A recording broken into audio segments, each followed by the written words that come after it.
መንግስት ወይ ግደልን በቃ ማለት በቃ እንዲሰችት አድርገ ህይወታችን እንዲመስቀልቅልቅል አድርገ ማለት ህይወታችን ለምን አጨርሰንም በቃ አንዴ መተ በመሳሪያ ሁላችንን እንዲ በቃ የለም በቃ መከራችን አብዝተን መከራችን ከመታበዘው ለምን አገለን ለምን ምን አይነት ህይወት ነው እያኖርከን ያለው ግን ምን አይነት መንግስት ነው የመጣው ምን አይነት ህግ ነው ያለው ምን አይነት በቃ ምን አይነት ተመለከቱት ህዝቡ ቤቱ ተቃጥሎበት በዚህ መልኩ ቤት ውስጥ የነበረውን ንብረት ሲያወጣ የሚያሳይ ቪዲዮ ነው ውድ ቤተሰቦቼ አሰላሙ አለይኩም ወራህመቱላሂ ወበረካቱሁ ውድና ተከበራችሁ የዘር ሚዲያ ቤተሰብ እንደምን አላችሁልኝ እኔ አለሁላችሁ ዛሬም በድጋሚ በሌላ ቪዲዮ ተመልሰን ተገናኝተናል ዛሬም እንደተለመደው የተለያዩ ወቅታዊና አነጋጋሪ የሆኑ ቪዲዮዎችን የምንመለከት ይሆናል ለተለያዩ ቪዲዮዎችም ምላሽ እየሰጠን አብረን የምንቆይ ይሆናል ውድ ቤተሰቦቼ ከእናንተ የምትጠበቀው ቪዲዮውን በላይክ መጀመር እንደዛውም ሰብስክራይብ አድርጎ ጀማውን መቀላቀል እስከ መጨረሻ ቪዲዮ መከታተል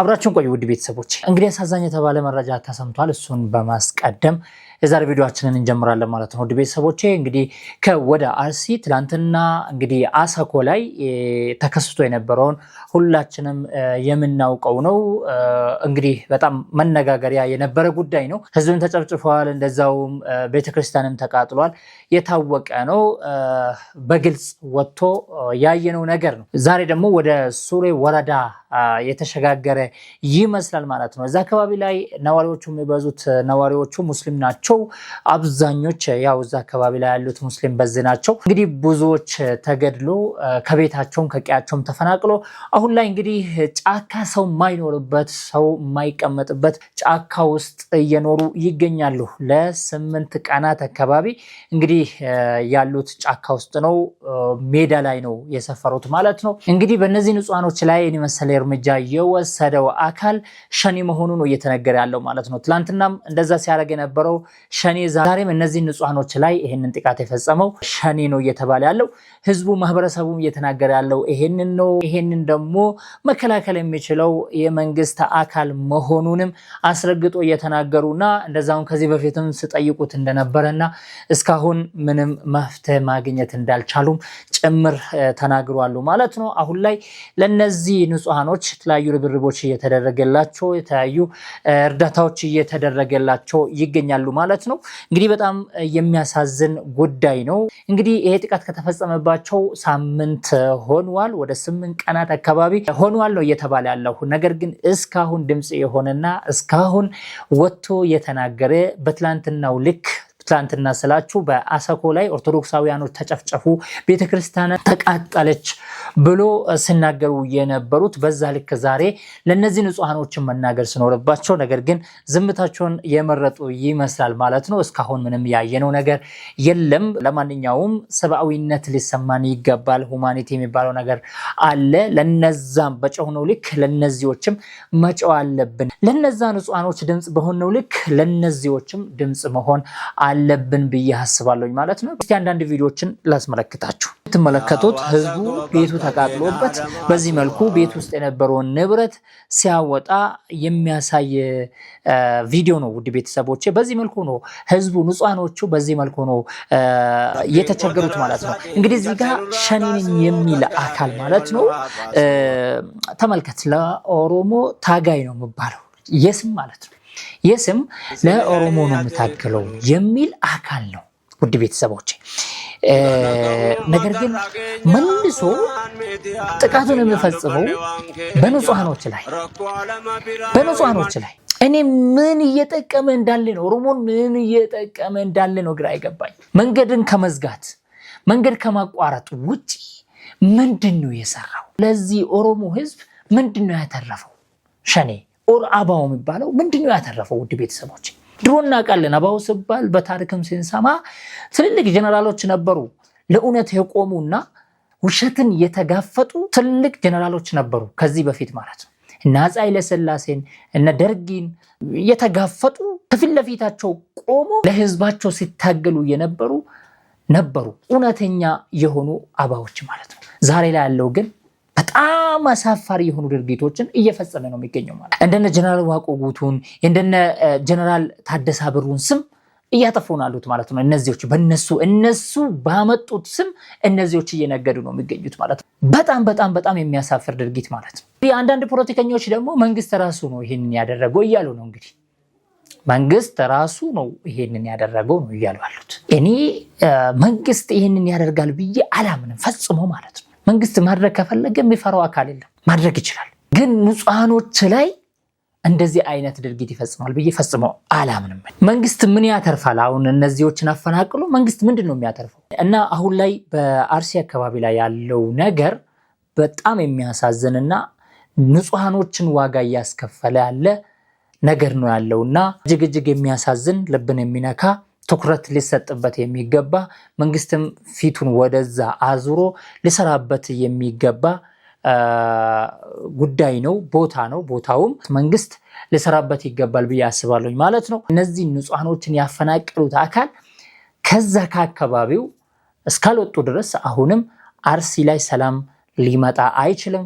አንዴ በሃይማኖት አንዴ በፖለቲካ እያሉ እንግዲህ ህዝቡን እያባሉና እያጫረሱ ከመንግስት ጋርም እያጋጩ መንግስትን እያስወቀሱ ነው ያሉት። መንግስት ለራሱ ሲል ለህዝቡ ሲል ይህንን ጉዳይ መጨረስ አለበት ብዬ አስባለሁ። ይህን መሳል ውድ ቤተሰቦች አሁኑ ከወደ አርሲ የሰማነው መረጃ ማለት ነው። እዛ ተሸክመን ከቦታ ቦታ እየተሽከረከር ቦታ ተከልክሎን አሁንም ቦታ አጠን የሟቹ ቤተሰብ ሬሳ መጣል የለበትም ብሎ የሽማግሌውን አስክሬን ጅብ ከሚበላው ሜዳ ላይ ቀበርን ይሉናል። ከምን ጊዜውም በላይ ታስፈልጉኛላችሁ። ይህንን ተግባር ለማውገዝ ሙስሊም ክርስቲያን መሆን ሳይሆን ሰው መሆን ብቻ ነው የሚያስፈልገው ማለት ነው። ሞቱ አሁን የምንቀብርበት ቦታ አጠን ጅናዛ ተሸክመን ከቦታ ቦታ እየተሽከረከር ቦታ ተከልክሎን አሁንም ቦታ አጠን የሟቹ ቤተሰብ ሬሳ መጣል የለበትም ብሎ በክርስቲያን ወንድሞቻችን ቀብር ቦታ ተሰጥቶን በክርስቲያን ወንድሞቻችን ቀብር ቦታ እየቀበርን ነው ያለነው። አንጀታችን እየቆሰለ ማለት ነው። የዓለም ሙስሊም ወንድሞች ሙእሚን ሁሉ ይህን ጉዳይ እንዲያውቅና ይህን ጉዳይ ደግሞ በከምባታ ዞን በአደሮና በጡንጦ ከተማ ያለው የእስልምና ችግር ተጽዕኖ የሃይማኖት መከባበር መቻቻል የሌለበት መሆኑን አውቃችሁ በአላህ ስም እንድትረዱን። አሁንም ቢሆንም መስጊድ ቦታ ተከልክለናል። እንግዲህ ይህንን ተግባር ነገ ሟች ነኝ አሁን ሰው ነኝ ነገ ሟች ነኝ የሚል ሰው ብቻ በደንብ አድርጎ ኮፒ ሊንክ እና ሼር ሪፖስት ያደርግልኝ ማለት ነው። እንደተመለከታችሁት በማዕከላዊ ኢትዮጵያ ወይም ደግሞ በድሮ ደቡብ ክልል በከምባታ ዞን ጡንጦ ከተማ ውስጥ ያሉ ሙስሊሞች መቀበሪያ አተናል፣ መስጂድ ሰላት መስገጃ ቦታ አተናል። እሺ መስገጃ ስንጣ ያሉ ነው። ነገር ግን እንዴት ሰው ሞቶ መቅበሪያ እናጣለን? ሬሳውን ጅብ ይብላው ወይ? እንደዚሁም ደግሞ ሬሳው በፀሐይና በዝናብ ይበስብስ ወይ? ሰው እንዴት ሞቶ ክብር አይኖረውም እያሉን ነው። እንግዲህ የሚመለከታችሁ የከተማዋ አሳደሮች እንደዚሁም ደግሞ የከተማው የእስልምና ምክር ቤት አባላት ሁላችሁም በአፋጣኝ እርምጃ ልትወስዱ እንደዚሁም ደግሞ በአፋጣኝ ምላሽ ሊሰጡ ይገባል ማለት ነው። ይህ ጉዳይ በነገራችን ላይ አክሱም ላይ ብቻ ነው እንጂ እኛ የምናውቀውና ወደ ሚዲያ ወጥቶ ጎልቶ የታየውና በጣም መነጋገሪያ የሆነው ሁሉም ያወቀውና እዛለው ችግር ለሁሉም በይፋዊነት ወጥቶ የታየው የአክሱም ይሁን እንጂ እንደዚህ አይነት ችግሮች የተለያዩ ክልል ላይ አንዳንድ ቦታ ላይ ኤቭን እዚው ሸገር ሲቲ ላይ ራሱ አንዳንድ ቦታ ላይ እንዳለ ሰምተናል፣ ደርሰንበታል። እኔ ተጠርቻለሁ። በነገራችን ላይ እዚህ አካባቢ ላይ መስጂድ አታሰሩም ተብሎ ከተማውን አልጠቅስላችሁም ለአሁን ለጊዜው ማለት ነው። ነገር ግን አንድ ኦርቶዶክሳዊ እዛ አካባቢ ላይ ያሉት ፕሮቴስታንት እምነት ተከታዮች ናቸው በብዛት ማለት ነው። ታዲያ እነዚህ ፕሮቴስታንቶች እቺ ቦታ ቅዱስ ነችና ለእናንተ መስጂድ አይገባም፣ ለእናንተ መስጂድ አይገባም፣ ምትኖሩ ከሆነ ዝም ብላችሁ እንደዚሁ ኑሩ ተብሎ መስጂድ ተከልክሎ ያሉ ሙስሊም ማህበረሰብ አለ። አንድ ኦርቶዶክሳዊ እምነት ተከታይ የሆነ ግለሰብ ቦታ ሰጥቷቸው ቤት አከራይቷቸው ከሱ ቤት ተከራይቶ እዛ ውስጥ ድምጻቸውን ቀንሶ ረመዳንን ተራዊ ሲሰግዱበት እንደነበረ መረጃ ደርሶኛል። አዲስ አበባ ውስጥ ሆኖ ሸገር ሲቲ ውስጥ ነው ይሄ ችግር ያለውና ይህንን ችግር ኢንሻአላህ ወደፊት ሄደን የምናወጣ ይሆናል የምናይም ይሆናል። እንግዲህ ቦታውን እሸጥላችኋለሁ ግዙ ብሎ ይሄ ኦርቶዶክሳዊ ማለት ነው ግዙና መስጂድ ስሩበት ብሎ በህጋዊነት ማለት ነው ጠይቋቸው ነበረ። እነሱም ደግሞ መስጂዱን ለመስራትም ሆነ መሬቱን ለመግዛት እነሱ አቅም ስለሌላቸው እኔን ጠርቶኝ ነበረ። እኔ ግን እስካሁን ዝም ብዬ ነው ያለሁት። ይሄ ችግር አንዳንድ ቦታ ላይ አሁንም አልታየም እንጂ ለማለት ነው ይሄንን ልናገር የቻልኩት። ውድ ቤተሰቦቼ እስቲ ይሄንን ቪዲዮ ላሳያችሁ። እውነት እስቲ አቡኪ ነው የተሳሳተው ወይስ ልጁ ነው ምላሽ እየሰጠ ያለው ልጁ ነው? እስቲ እንመልከት። ለማንኛውም ቪዲዮ ስለገረመኝ ነው ውድ ቤተሰቦቼ። ዛሬ እኮ አይደለም እንግዲህ ወለጋ ላይ የተፈናቀለው አብዛኛው የሞተው ሰው ሙስሊም ነው። 90% ከዛ በላይ ሙስሊም ነው የሚባል ማህበረሰብ ሲወልድ የአማራ ተወላጆች ሞቱ ነበር የሚባለው። አማራዎች በአማራነታቸው ተገደሉ ነው። አርሲ ላይ ሲመጡ ደግሞ አማራ አይደለም ስማቸው ክርስቲያን እንዲሆን ኦፍኮርስ ወለጋ ላይ በብዛት የተገደሉ የነበሩት ሙስሊሞች ናቸው። ከወሎ አካባቢ ወደ ወለጋ በደርግ ጊዜ ሄደው የሰፈሩ አዜ ኮሚኒቲ የሆነ ቦታ ላይ ዶሚናንት ሆነው የሚኖሩ የአማራ ተወላጅ የሆኑ ሙስሊሞች ነበሩ። ግን እነዚህ ሙስሊሞች ሲገደሉ ሪሊጂናቸውን ታርጌት አድርጎ አይደለም የተገደለው። ወለጋ አካባቢ ሆን ተብሎ አማራን ለማጽዳት ባደረጉት ኦፕሬሽን ነው እነዛ ሰዎች የተገደሉት። እነዛ ሰዎችም ሲገደሉ እኮ ሙስሊም ስለሆኑ ሙስሊም ተገደለ ብላችሁ አማራ ክልል ላይ አንድ ሼክ ሲሞት የምታሰሙትን ድምጽ ያህል እንኳን እናንተ አላሰማችሁም ነበር። በዚህ ተዛዝበን ያለፍንበት ጉዳይ ነው።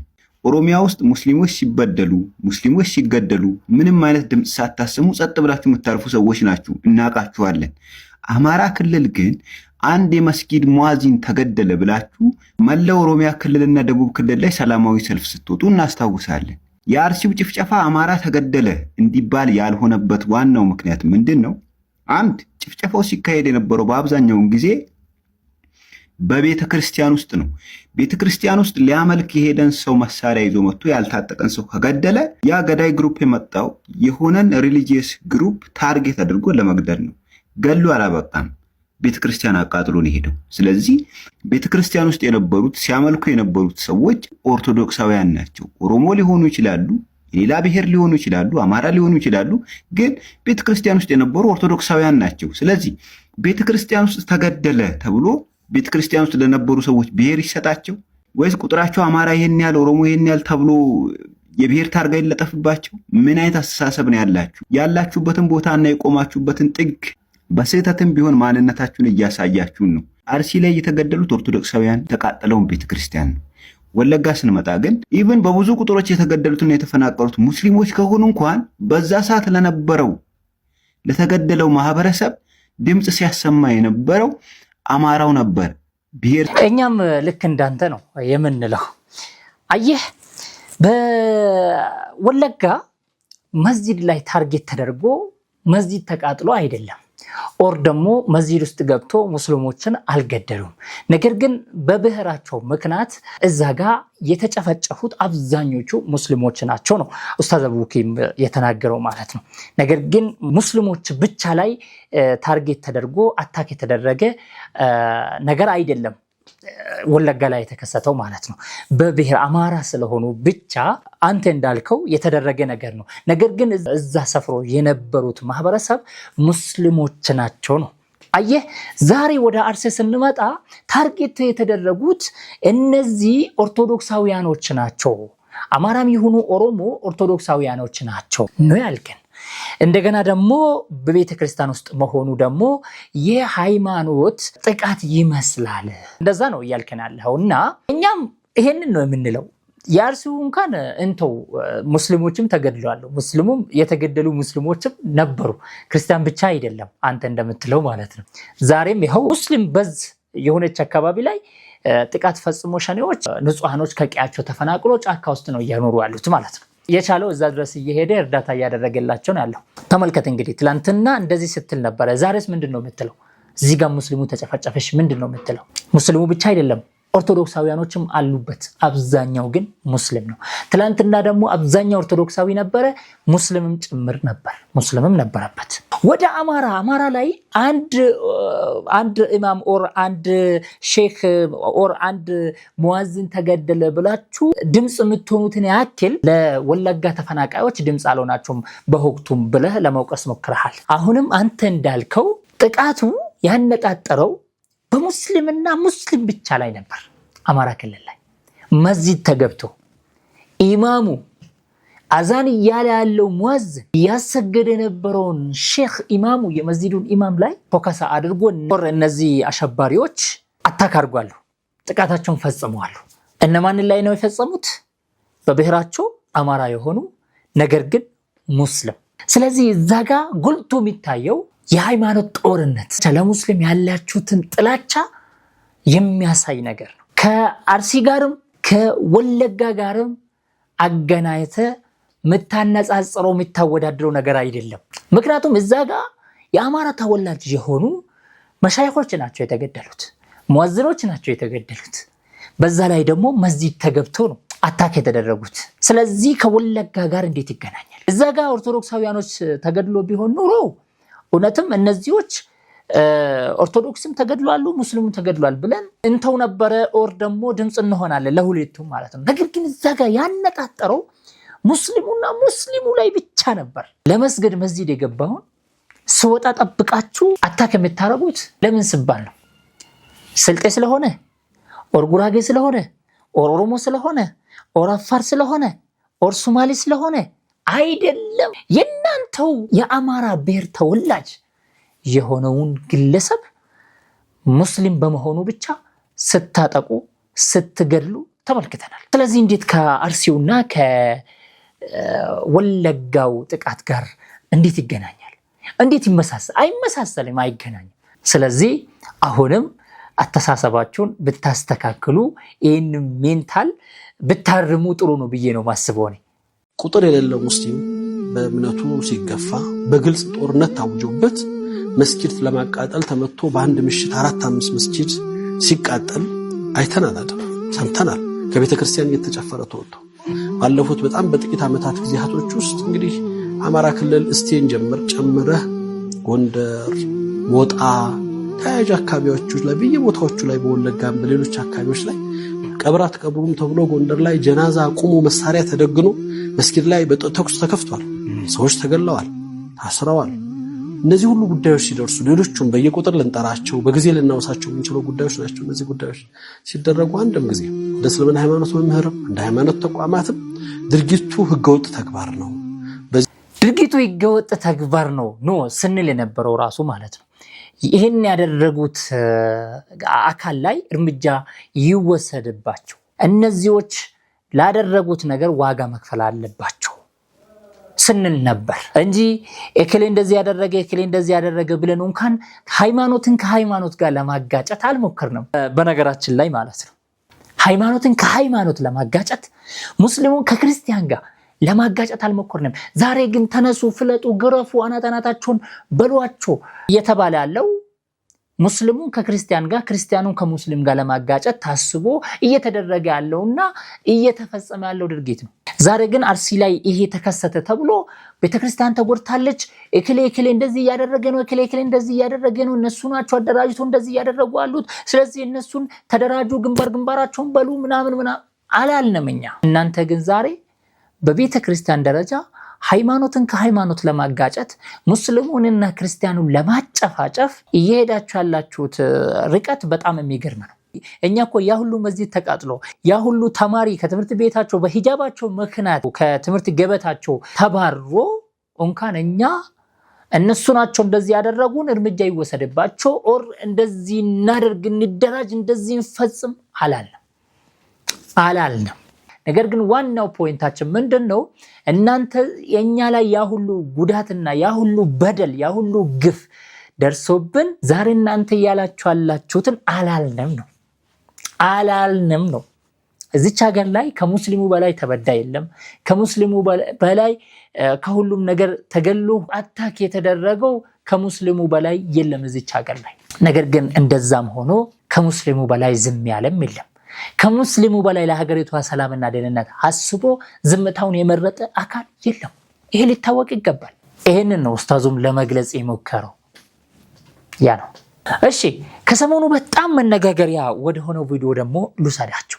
ብዙ ፖለቲከኞች እየተቀባበሉ የሚገኙትና የብዙ ሰዎችን ሐሳብ ሳትፈራ ወጣ ስለተናገረችዋ ልጅ ቪዲዮን እስቲ ላሳያችሁና ከዛ በኋላ እኛም እንደ አንድ ኢትዮጵያዊ ዛሬ አንዳንድ ነገሮችን እያየ እንዳለ ሰው እኛም ሐሳባችንን እንሰጥበታለን። አግባብ በሆነ መልኩና ህጋዊ በሆነ መልኩ ማለት ነው። እንቀጥል። እኔ ማለት ነው በጣም ሀገሯን ከምትወድ ሀገሯን በጣም በፍቅር ከምትወድ ሴት አንዷ እኔ ነኝ። ማት ሰው ሊሰደድ አይገባም የምል ሴት ብኖር እኔ ነኝ። ሰው መሰደድ አለበት እዚች ሀገር ላይ ሊኖር አይገባም የምል ሴት ደግሞ ሁላ እኔ ነኝ። መንግስት ወይ ግደለን በቃ ማለት በቃ እንዲሰችት አድርገህ ህይወታችን እንዲመስቀልቅልቅል አድርገህ ማለት ነው። ህይወታችን ለምን አጨርሰንም? በቃ አንዴ መተህ በመሳሪያ ሁላችንንም እንዲህ በቃ የለም በቃ መከራችን አብዝተን መከራችን ከምታበዛው ለምን አገለንም? ለምን ምን አይነት ህይወት ነው እያኖርከን ያለው? ግን ምን አይነት መንግስት ነው የመጣው? ምን አይነት ህግ ነው ያለው? ምን አይነት በቃ ምን አይነት እንዴ ሰርተን መብላት እንኳን አልቻለም ነው ወይ? ሆን ብላችሁ ነው ሆን ብላችሁ እኛ ከሲስተም አስወጣችሁ የት እንሂድ? ሁለት ሀገር የለንም፣ መደበቂያ ሀገር የለንም። ያው ከተማ ልጅ መሄጃ የለኝም እንዴ። ዛሬ ወረዳ ምናምን ብለው ወረቀት ሰጡኝ። ሰጥተው ነው ሄዱ፣ ስራ ሰጥተው ሄዱ። ያን ወረቀት እኔ አላውቀውም፣ አካባቢውን ብዙ አልዞርም፣ ሰፈሩን አላውቀውም። ወረዳው ለካ ሌላ ቦታ ነው። ሰዓት ረፈደብኝ፣ ብቻ ወረዳው ጋር ደርሻለሁ። እኔ በዚህ 2 አመት ውስጥ 5-4 ንግድ ቤት ነው የዘጋሁት። በዚህ 2-3 አመት ውስጥ ማለት ነው አቅቶኝ ማለት ነው። አሁን ደግሞ እዚህ ርቼ እንግዲህ መሀል አስፋልት ላይ ነው የኔ መጠጥ ቤት ያለው፣ አስፋልት ዳር ላይ ነው። ድምፅ ብክለት ብለው ቤቱ እንዲታሸግ ወስነናል አሉ እና የኛ መጠጥ ቤት ያለው አስፋልት ዳር ላይ ነው። አስፋልት ዳር ላይ ድምፅ ብክለት መተን ቼክ አድርገን ቤቱ እንዲዘጋ ወስነናል አለች። እኔ ጋር መኖሪያ ቤቶች ምናምን የሉም። እኔ ያለሁበት አስፋልት ዳር ላይ ነኝ ያለሁት። ይወስኑ፣ ችግር የለውም። የሚገርመው ግን አሁን ያለኝ ስፒከሮቹ ተቃጥለው ሪዘርቭ ስፒከር ላሰራ የሰጠውበት ቤት ሪዘርቭ ብሎ የሰጠኝ ስፒከሮቹ ተሰርቶ እስኪ ይወጡልኝ ሪዘርቭ ብሎ የሰጠኝ ስፒከር ነው ያለው። ማለት በኖርማል ስፒከር ነው እየሰራን ያለነው። ሁለት ደግሞ ይሄን ያክል ጩኸት ያለው ቤት አለ፣ በቃ ሳይለንት ቤት የኔ ቤት ማለት እና ቤቱን እንዲዘጋ ወስነናል እና አለችኝ። እንዲታሸግ በ12 ሰዓት ታሽጎ 3 ወር ምናምን አለች። እኔ ጃኒ ሌላ ኢትዮጵያ ያለው ሌላ ሀገር እጄ ሰድጄ እየኖርኩ ይመስለኛል አንዳንዴ። በዚህ ሰዓት ስራ የሚባል ምንም ነገር ነው የሌለው። የተሰራው ከሰራተኛ አስቤዛ አልፏል። በጣም ጥሩ ነው። እዚህ ጋር ስለ መጠጡ እንተውና ያው መጠጡ እንተው ያው በመጠጥ ቤቶች ላይ እርምጃ ከተባለ ሁሉም ላይ መወሰድ አለበት ብዬ አስባለሁ እንጂ እሷ ብቻ ተለይቶ የሚደረግበት ምክንያትም አይኖርም። ነገር ግን እዚህ ሀገር ላይ አንድ መናገር የምፈልገው ነገር ምንድነው፣ እዚህ ሀገር ላይ እንደ ድሮ ሊስራ ድሮ በነበረኝ ኤክስፒሪየንስ ሊቀጥል ማለት በጣም ከባድ ነው አሁን ላይ ማለት ነው። አንድ ሀገር ውስጥ እንዳለው ሰውና አንዳንድ ነገሮችን እያየ እንዳለው ሰው ሆኜ ልናገር ብዬ ነው። እንደ ድሮ ሸውጄም እንደዚህ በጣም ቁጥጥር በዝቶበታል በነገራችን ላይ ማለት ነው። በዛው ልክም በዮች በዝቷል። በየቀበሌውና በየወረዳው ካቢኔዎች ከርሳቸውን እየሞሉ ነው። ሰው እንዳይሰራ እያደረጉ ነው። እንደዛ ነው እየተደረገ ያለው። እኔና ጓደኛዬ እኔ የተወለድኩበት ከተማ ላይ የሆነ ስራ እንጀምር ተባብለን የሆነ ወሬ ጀምረን ነበርና እንደዚህ ብናደርግስ ምናምን። ከተማው ላይ ደግሞ አለ የተባለ ምግብ ቤት የለም። አለ የተባለ ምግብ ቤት ከፍተን ብንሰራስ ምናምን ተባብለን ስናወራ ልጁ ያው እዛ ነው የምኖረው፣ እሱ እኔ አዲስ አበባ ነው የምኖረው፣ እሱ እዛ ነው የምኖረውና አይሆንም አለ። ጭራሽ ምግብ ቤት ትላለህ እንዴ? ዳቦ ቤቱን ላይ የተዘጋ ነው። አታይም እንዴ? እከሌ እኮ ዘግቶ ወጥቷል፣ እከሌ ዘግቶ ወጥቷል። የነበሩት ምግብ ቤቶችም እንዳሉ እየዘጉ ምናምን ወደ ኋላ እየሸሹ ነው። ለምን መጣ ነገር ለምን ሆነናል ብዬ ሳጣራ ለካ ካቢኔዎች አስቸግሯቸው ነው። አባቴ የሆነ ስብሰባ አለ ተብሎ አድራሽ ውስጥ ተሰበሰባሉ። ቡና ቁርስ ተብሎ ዳቦ የሀገር ዳቦ ተሰብስቦ ይሄዳል። ለ100 ሰው ለ500 ሰው ስብሰባ ለታደመው ሁሉ ዳቦ ቁርስ ተብሎ ቡና ቁርስ ተብሎ ዳቦ ይሰጣል፣ ይበተናል። ዳቦ ቤቱ ብር ሲጠይቃቸው ይሰጣል፣ ምንም ችግር የለውም ምናምን ይባላል። ከዛ በኋላ ማንም ዞር ብሎ የሚያየው የለም። ባለስልጣን ነው እንዴት ትጠይቃለህ? ከንቲባ ነው እንዴት ትጠይቋለህ? እንዴት ትጠይቋለህ? እንደዚህ እያሉ አንድ ከንቲባው ማለት ነው ጫት ነጋዴዎቹ እንኳን ማለት ነው ከንቲባው የራሱ ወንድም ይልካል፣ በሱ ስም ሄዶ ይቀበላል። ዘመድ አዝማዱን ይልካል፣ ጓደኞቹን ይልካል። የሰፈሩ ሰው ሁሉ እየላከ በሱ ስም ጫት እየወሰዱ ስንት ሰዎችን አከስሯሉ። በጣም በሚገርም ሁኔታ ማለት ነው፣ በሚያሳዝን ሁኔታ ማለት ነው። ምግብ ቤትም እንደዛው ወንድሙን ይልካል፣ የወንድሙ ልጅ ይልካል። እንደዛውም ዘመዶቹ እንዳሉ በሱ ስም ሄዶ ይበላሉ። ሚከፍል ዞር ብሎ የሚያያቸው የለም። በዚህ ምክንያት ምን አስጨነቀኝ ብሎ ምርር ስላቸው ዘግቶ ይወጣሉ። ስለዚህ ልጅቷ የተናገረችውም ትክክል ነው። እንደ ድሮም ልስራ ማለትም ከባድ ነው። ድሮ በነበረኝ ኤክስፔሪያንስ ዛሬ ላይ ሰርቼ አድጋለሁ ማለት ስህተት ነው፣ አይታሰብም። ስለዚህ ሌላ መላ መፈለግ ጥሩ ነው ለማለት ነው። ለማንኛውም እናንተስ እንዴት አገኛችሁት? ውድ ቤተሰቦቼ በሌላ ቪዲዮ ተመልሰን እንገናኝ ይሆናል። እስከዛ ባላችሁበት ሰላም ሁኑልኝ። ወሰላሙ አለይኩም ወራህመቱላሂ ወበረካቱ።